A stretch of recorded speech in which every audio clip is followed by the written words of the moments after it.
Good evening. Welcome to South Asia Newsline. I'm Yeshi Chansom. Here are the top stories we are tracking for you on Monday, the 3rd of August. Top ministers in hospital as virus cases breach 50,000 for fifth day in India.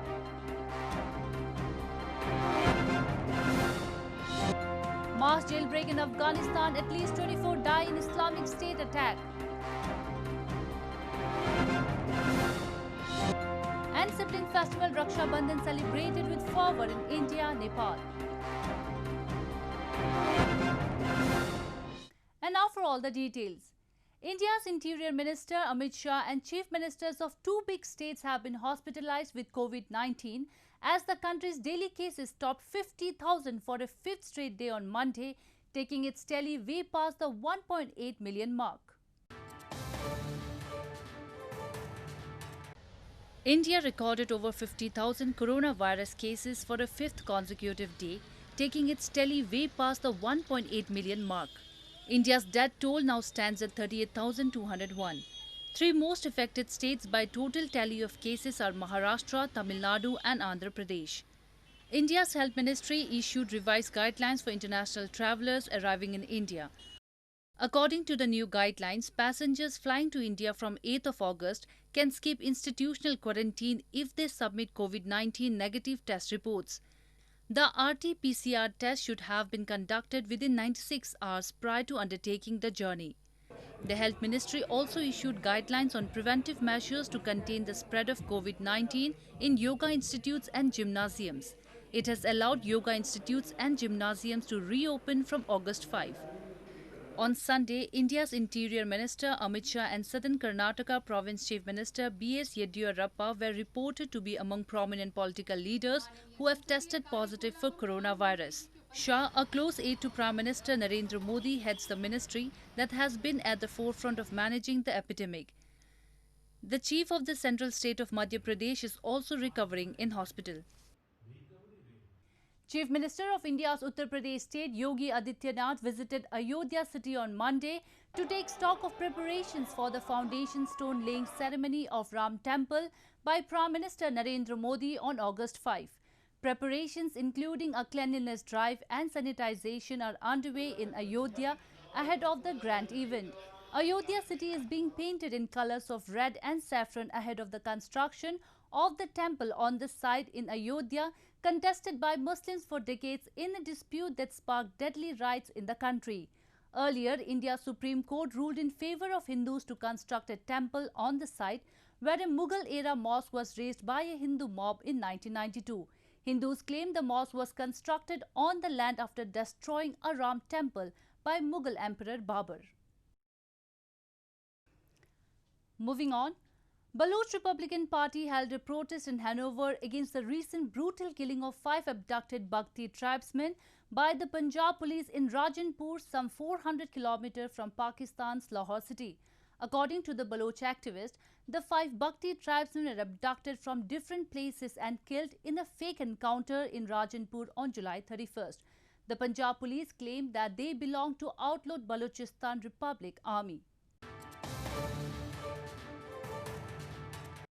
The Baloch Republican Party or BRP held a protest on Sunday in Germany's Hanover city against the recent brutal killing of 5 abducted Bhakti tribesmen by the Punjab police in Rajanpur, some 400 km from Pakistan's Lahore city.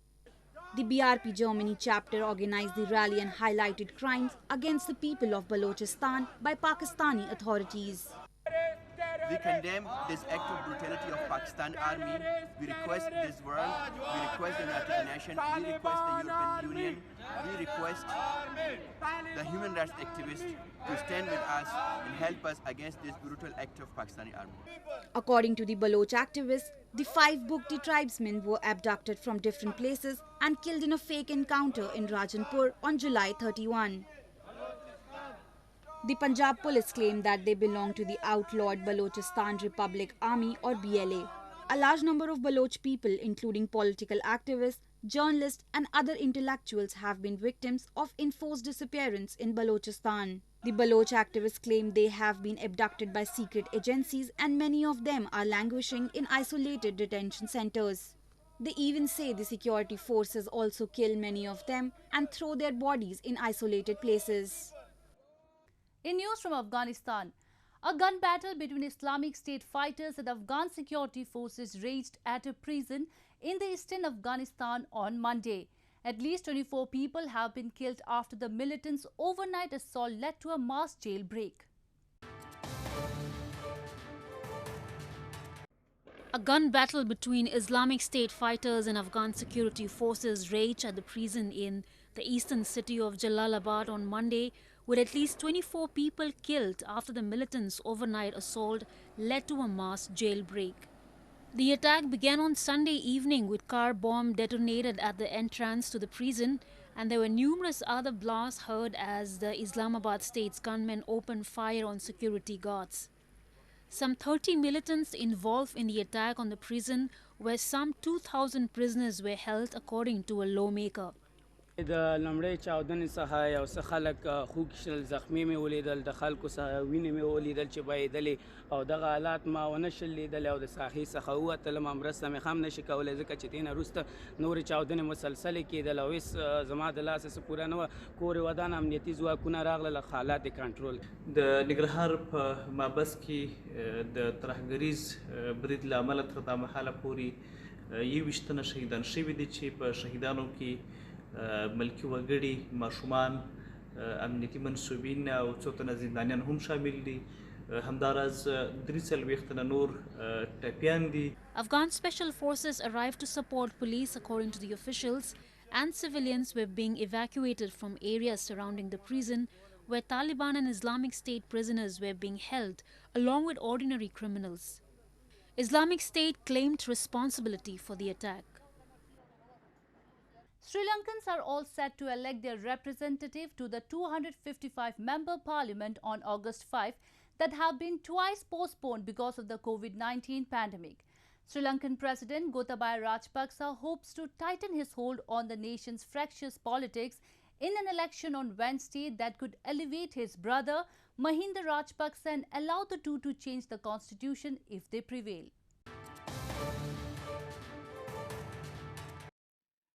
Sri Lankan President Gotabaya Rajapaksa hopes to tighten his hold on the nation's fractious politics in an election on Wednesday that could elevate his brother and allow the two to change the constitution if they prevail.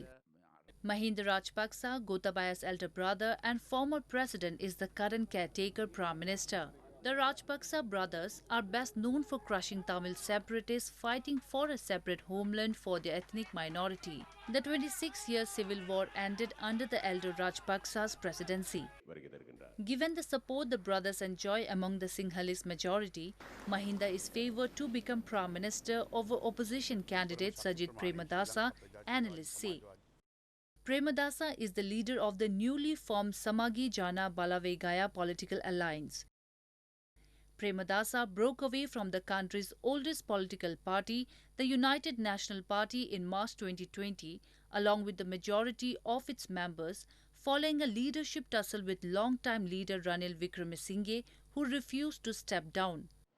Parliamentary polls have twice been postponed because of the COVID-19 pandemic. The tiny Indian Ocean nation has reported 2,823 infections of the new coronavirus and 11 COVID-19 deaths as of Monday. The totals are lower than in neighbouring South Asian countries held in check by a strict lockdown since March. As the COVID-19 pandemic has forced educational institutions in Nepal to go online, teachers who faced hurdles in conducting virtual classes initially have found a solution now. In order to help teachers upgrade their technological skill, a government school has started training them first.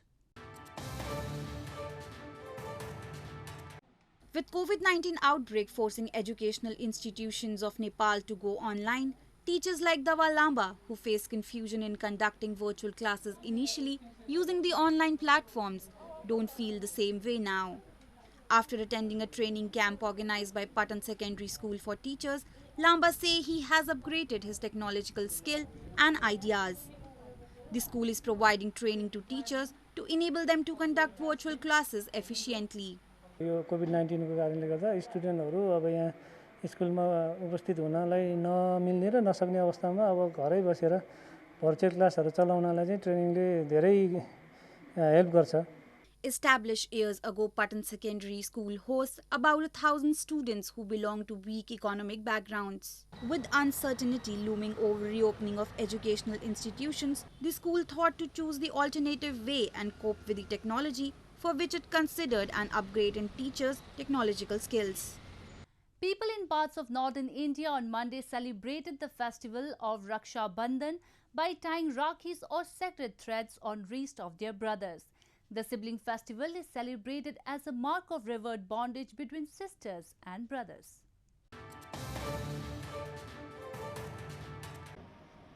Women in parts of northern India tied Rakhis or sacred threads on their brothers' wrists as they marked the sibling festival of Raksha Bandhan on Monday. In northern Amritsar city, women celebrated the festival at their homes and gifted their brothers masks and sanitizers as they wished for the protection of their brothers from coronavirus. आज मेरे भाई मेरे घर आए हैं, उनको मैंने आज एक धागा मौली बांधी है ताकि उनकी रक्षा हो, और आज इस महामारी के कारण कोविड-19 के कारण मैंने उसको मास्क दिया है, सैनिटाइजर दिया है ताकि उसकी रक्षा हो. Rakhis were also tied to trees and idols of gods in northern Kanpur and Ayodhya cities to mark the auspicious occasion. Rakhi is tied to brothers, trees and to god idols as a mark of revered bondage with them. जैसे हमारे भाई लोग हमारी रक्षा करते हैं, उस तरह से ये पेड़ भी हम लोग की भी रक्षा करने का प्रयास करें और हम लोग की हमारे वातावरण को भी संतुलित रखने का प्रयास करते हैं. इसलिए आज हम लोग ये रक्षाबंधन का पर्व ये पेड़ों पे राखी बांधकर मना रहे हैं. Meanwhile, people of neighboring Nepal celebrated the day as Jannai Purnima, during which a sacred thread is tied to the wrist of the males, and they also change the cotton string they wear around their body. On the occasion of Jannai Purnima, families organize get-togethers and feast. People on the day also visit Hindu temples and religious sites. A calligraphic artist in India's Jammu and Kashmir is holding on to the age-old tradition of calligraphy in an endeavour to promote and revive the fading art. Calligraphy in Kashmir is an ancient art. It suffered during the times of insurgency, but now the interest in art is reviving. Turning her childhood dream into profession, Saima Bhatt from India's Jammu and Kashmir territory expressed her desire to preserve the age-old traditional Kashmiri art of calligraphy. Originally from Anantnag district and currently residing in Srinagar, Bhatt wanted to pursue the Urdu calligraphy art since childhood. She went to government middle school and did her higher education from Kashmir University. Following this, her parents wanted her to study medicine, but took up the Urdu calligraphy course in the Art, Culture and Languages Academy, which is a government institute in Srinagar. Actually मैं चाहती हूँ कि हाँ ठीक है, ये सारा कुछ है हमारे पास, हम इस टाइम मतलब मॉडर्न टाइप इस टाइम चल रहा है, सारा गैजेट्स का ज़माना है या फिर कंप्यूटर्स का ज़माना है, सारा कुछ, लेकिन हमें चाहिए कि हम जो हमारा पास्ट है, जो हमारा कल्चर है, जो हमारा अदब है, हम उसको ना भूलें. मैं चाहती हूँ कि ये प्रिजर्व रहे और जितना मुझसे हो सके अल्लाह का साथ रहा तो मैं इसको जितना हो सके मैं इसको प्रिजर्व करने की कोशिश करूँगी. Calligraphy, which is known as Khattati in Persian and Khushnavisi in Urdu, was popular all over the world, especially in Islamic countries and different states of India, including Hyderabad, Lucknow and Mumbai. According to Bhatt, technology has overpowered the traditional art form of Kashmir. Calligraphy in Kashmir is an ancient art. It suffered during the times of insurgency, but now the interest in the art is reviving. Well, that's all we have for you from South Asia this evening. Now our viewers can watch the show on SouthAsiaNewsline.com. You can also visit us on Facebook.com/AsAsiaNewsline and follow us on Twitter @AsAsiaNewsline. That's all in tonight's edition. We'll see you same time tomorrow. Good night.